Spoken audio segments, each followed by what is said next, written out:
राम राम सबको। कैसे हो आप लोग? आशा करती हूँ आप सब ठीक होगे। निधि चैनल में आप सबका स्वागत है। और आज हम माघ महात्म का 22वें अध्याय का पाठ करेंगे और कथा को पूरा सुने, बिल्कुल बीच में ना छोड़ें। वीडियो को लाइक, चैनल को सब्सक्राइब करना बिल्कुल ना भूलें और बेल आइकन को ज़रूर प्रेस करें ताकि मेरी वीडियो की नोटिफिकेशन सबसे पहले आपके पास आए, क्योंकि आपके लाइक सब्सक्राइब से बहुत ज़्यादा हिम्मत मिलती है। तो प्लीज़ सपोर्ट मी। और माघ महात्म का 22वां अध्याय हम प्रारंभ करते हैं। इतना कहकर भगवान अंतर्ध्यान हो गए। तब देवनिधि कहने लगे, हे महर्षि, जैसे गंगा जी में स्नान करने से मनुष्य पवित्र हो जाता है, वैसे ही भगवान की इस कथा को सुनकर मैं पवित्र हो गया। कृपा करके उस स्रोत को कहिए जिससे उस ब्राह्मण ने भगवान को प्रसन्न किया। लोमश जी कहते हैं कि उस स्रोत को पहले गरुड़ जी ने पढ़ा। उनसे मैंने सुना, हे विप्र, यह स्रोत अध्यात्म विद्या का सार, पापों का नाश करने वाला है। वासुदेव, सर्वव्यापी, चक्रधारी, सज्जनों के प्रिय, जगत के स्वामी श्री कृष्ण को नमस्कार है। जब स्तुति करने वाला जिसकी स्तुति की जाए तथा सभी जगत विष्णु में है, तो किसकी स्तुति की जाए? जिस भगवान के श्वास वेद हैं, फिर कौन सी स्तुति उनकी प्रसन्नता के लिए की जा सकती है?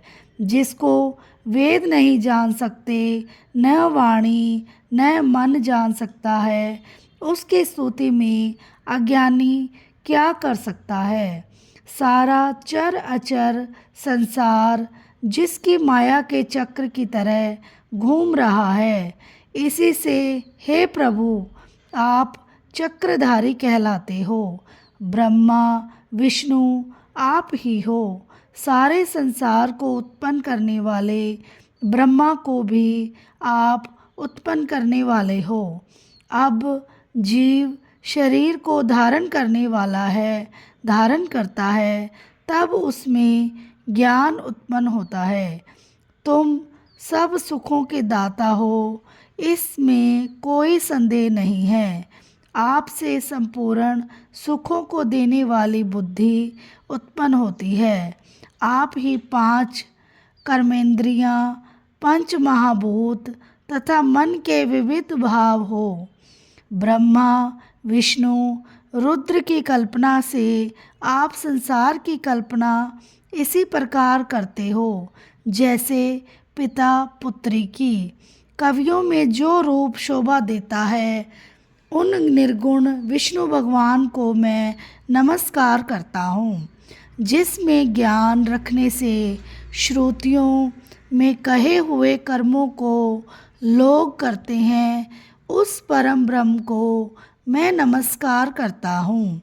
मैं उस सत्य रूप हरि को, जिसको योगी लोग सब प्राणियों में आत्म रूप में देखते हैं, उपासना करते हैं, जिसको अद्वैत कहते हुए गाते हैं और यज्ञ करते हैं, उस माधव भगवान को मैं नमस्कार करता हूँ।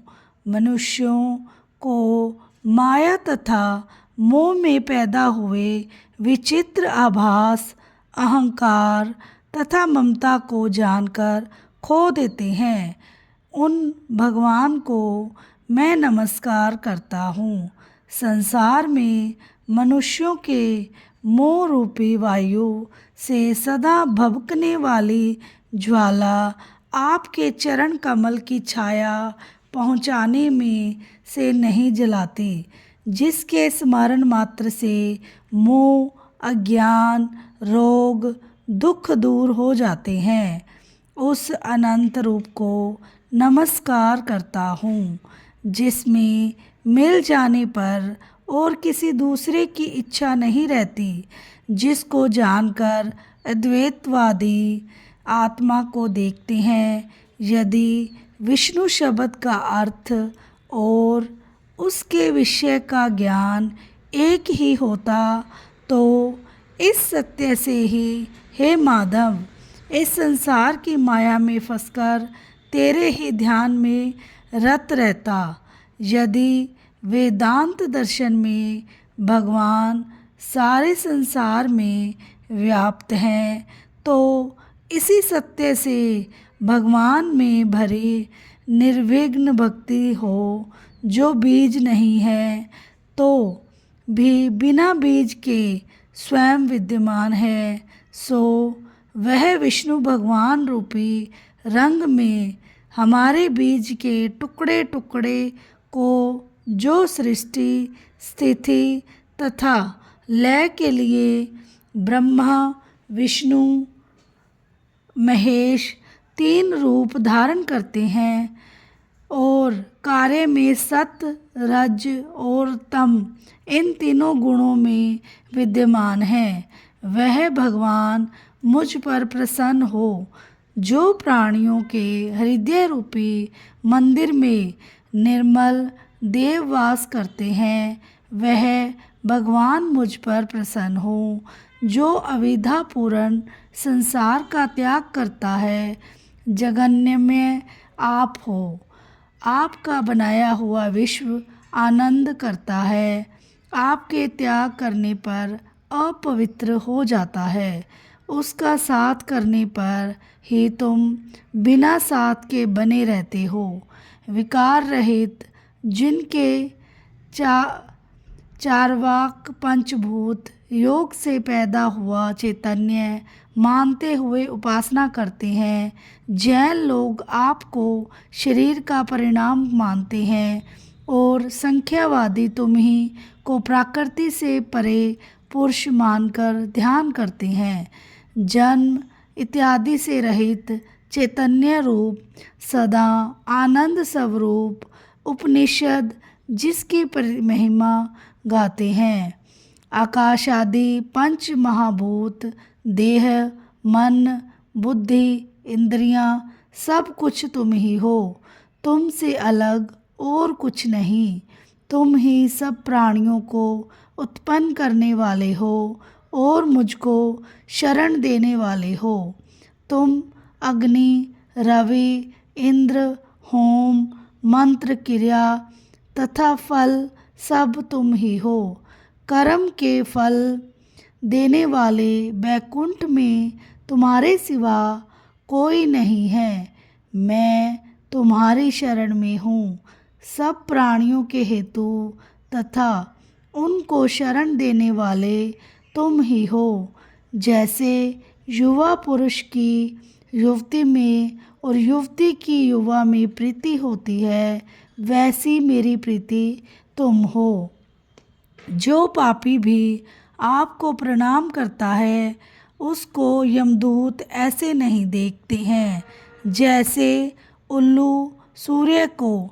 प्रत्येक पाप मनुष्य को उस समय तक ही सुख देते हैं जब तक वह आपके चरण कमलों का सहारा नहीं लेता। जिसको गुण जाति तथा धर्म को स्पर्श नहीं कर सकते तथा गतियाँ भी स्पर्श नहीं करती, जो इंद्रियों के वशीभूत नहीं हैं, जिनका बड़े बड़े मुनि लोग साक्षात नहीं कर सकते, उन भगवान को मैं नमस्कार करता हूँ। जितने ज्ञान रूपी सुंदर गुण हैं, जिन्होंने सुख स्वरूप मोक्ष रूपी लक्ष्मी का आलिंगन किया, जिन्होंने आत्मा स्वरूप सुख भोगा है और जिन्होंने ध्यान रूप से मृत्यु का वश में कर लिया है, ऐसे मुनियों से सेवित भगवान को नमस्कार है। जो जन्मादि से अलग हैं, जिनको काम क्रोध आदि दोष दुख नहीं देते, उन वासुदेव भगवान को मैं नमस्कार करता हूँ। जिनके ज्ञान की गति से अविद्या रूपी मल शुद्ध हो जाता है, जिनके ज्ञान रूपी शास्त्र से संसार रूपी शत्रु का नाश हो जाता है, उन दुखों के नाश करने वाले को मैं नमस्कार करता हूँ।